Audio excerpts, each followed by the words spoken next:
Can a single change in suspension save a full season of frustrations? What is happening with the SF-25 and why this detail could redefine the fight for the championship just before Austria? From the moment the SF-25 was revealed, the expectation that surrounded it was not a simple continuation of Ferrari's progress, but a declaration of intentions. Maranello's car was presented as a break with the past, an aggressive redesign that promised to bring the team closer to an era of titles. However, after the first laps on the track, the illusion became a painful disappointment. The heart of the problem, although silent, is critical: the rear suspension. The logic behind the design of the SF-25 part of a bold bet. Ferrari wanted a car that could operate more efficiently inside an extremely refined aerodynamic window, something that allowed them to squeeze every centimeter of the layout to the maximum. But in that technical ambition is the car heel of the car.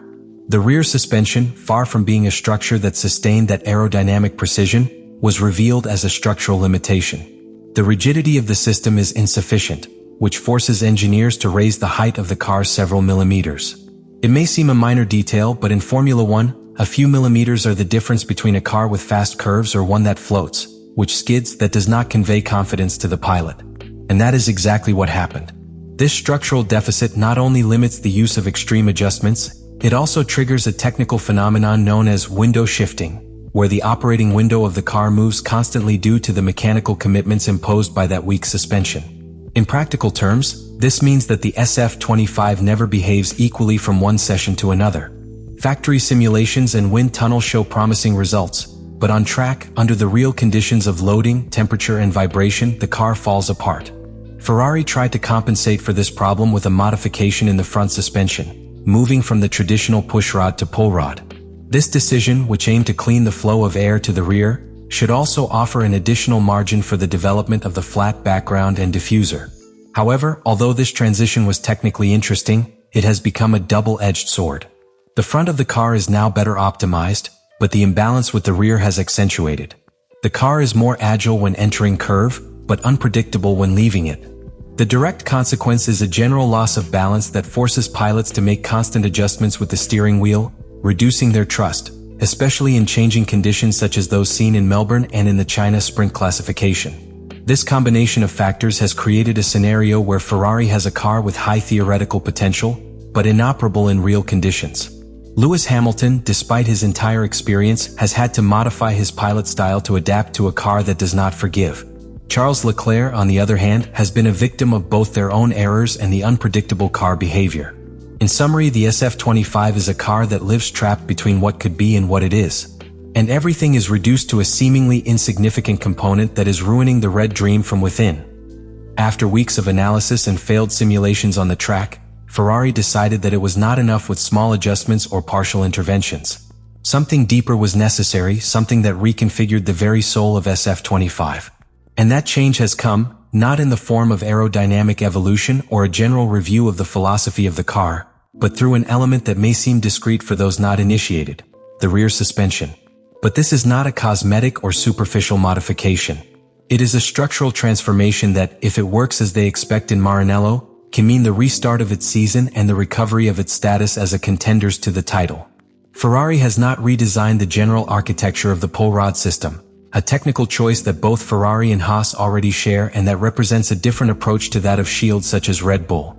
On the other hand, what they are doing is thoroughly modify the internal geometry of the rear suspension, its materials, its anchor points, and the distribution of underload. It is a redesign in terms of behavior, not silhouette. This reconfiguration has undergone rigorous evidence in dynamic banks where the forces that the car experiences in a real return and has overcome these essays with promising results are simulated in a laboratory. Currently, it is in the validation phase in the wind tunnel, where engineers are determining the optimal geometric adjustment to release SF-25 from the chains that keep it trapped outside their potential. The technical objective of this improvement is clear: allowing the car to operate at its ideal height without penalizing the integrity of the flat background or compromising the wear of the skate. In other words, the car is sought to generate the aerodynamic load that is designed to produce. This implies a total change in the dynamics of the car: stability in fast curves, traction when leaving slow curves, and above all, predictability. The difference for pilots will be abysmal. Where before they had to guess the behavior of the curved car after curve, they can now anticipate attack risk. A predictable Ferrari is a competitive Ferrari, especially with two pilots such as Leclerc and Hamilton, who exploit any trust gain. But the impact of this modification is not limited to dynamic behavior. It also opens a new window for aerodynamic development. Having a more rigid rear suspension, the SF-25 can operate with more aggressive rake settings, optimizing the airflow towards the diffuser and maximizing the efficiency of the flat background. In a championship where each extra aerodynamic load point can make crucial differences in classification and career rhythm, this gain could be translated directly into tenths by return. And in a platoon where the fight for points and podiums is increasingly closed, those tenths are not technical margins. They are positions, they are opportunities, they are life. What is at stake is not only a punctual improvement, but a redefinition of the Ferrari technical project by 2025. If this suspension meets what it promises, not only will the season save, it will also strengthen the credibility of the technical team led by Enrico Cardile and validate the course taken by Frederic Vasseur. It is in essence a last letter. And if he plays in his favor, the SF-25 could go from being a frustrating enigma to become a sharp weapon just at the time the season begins to decide. All this could start in Austria, or finish sinking. The line is very thin. The update of the rear suspension of the SF-25 does not reach a technical vacuum or in a calm environment within Ferrari. It arrives at a time of maximum tension, when each Grand Prix without solid results erodes not only the sport's aspirations of the team, but also its internal and external credibility. The Austrian Grand Prix at the end of June has become a kind of symbolic deadline. If the car does not improve there, the risk that Ferrari enters a spiral of frustration is very real. It is no longer just about track performance. It is about sustaining a project that promised to be redemption and that until now has only generated disappointment. The urgency is total. After a pre-season where Ferrari seemed to be at the level of McLaren and Red Bull in terms of race pace, the reality of the beginning of the season has been different. In Australia, the strategy under rain left them out of combat. In China, Leclerc committed his career with a damage to the wing and Hamilton was a victim of the general lack of rhythm of the car. Lost opportunities accumulate and the rivals do not expect. McLaren has taken the lead with a balanced and adaptable car, while Red Bull, even in the middle of its internal chaos, continues to add key points thanks to Verstappen's individual talent. Mercedes is also on the rise, with Russell and the young Antonelli adding consistently. Ferrari, on the other hand, is found in anyone's land, trapped between the ambition of a title and the reality of a car that does not comply. But beyond the sports plane, there are structural consequences. If this update fails, the pressure on engineers will be unbearable. Enrico Cardile, technical director of chassis, has already been discreetly pointed out as responsible for the weaknesses of SF-25. A failure in this suspension would not only doubt its decisions, but also its continuity. And the same applies to Frederic Vasseur. Although the French director has brought stability to the box's wall and a more controlled errors policy, he will not be able to protect his position if Ferrari ends the year without victories or evident progress. In modern Formula One, narratives are built quickly in further layoffs.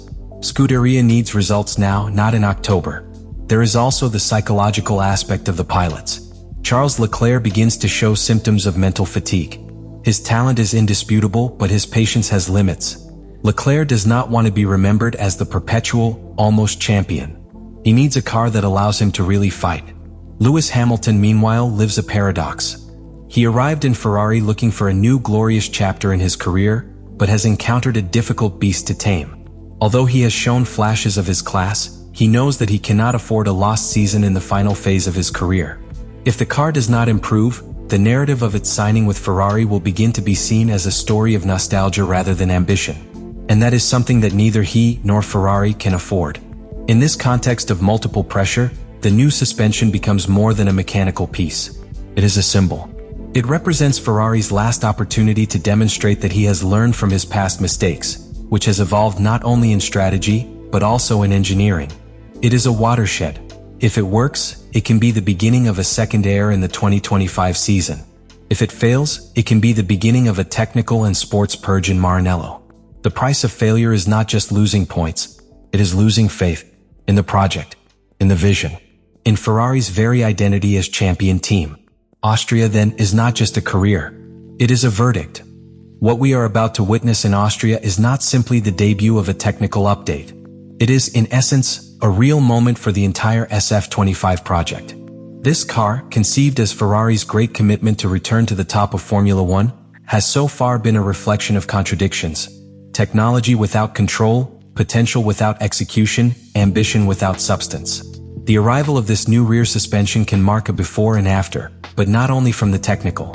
It can redefine the emotional narrative of the Ferrari season, change the humor of the pilots, restore the faith of the tifosi, and more importantly, stop the feeling that the team has fallen again in its spiral of empty promises.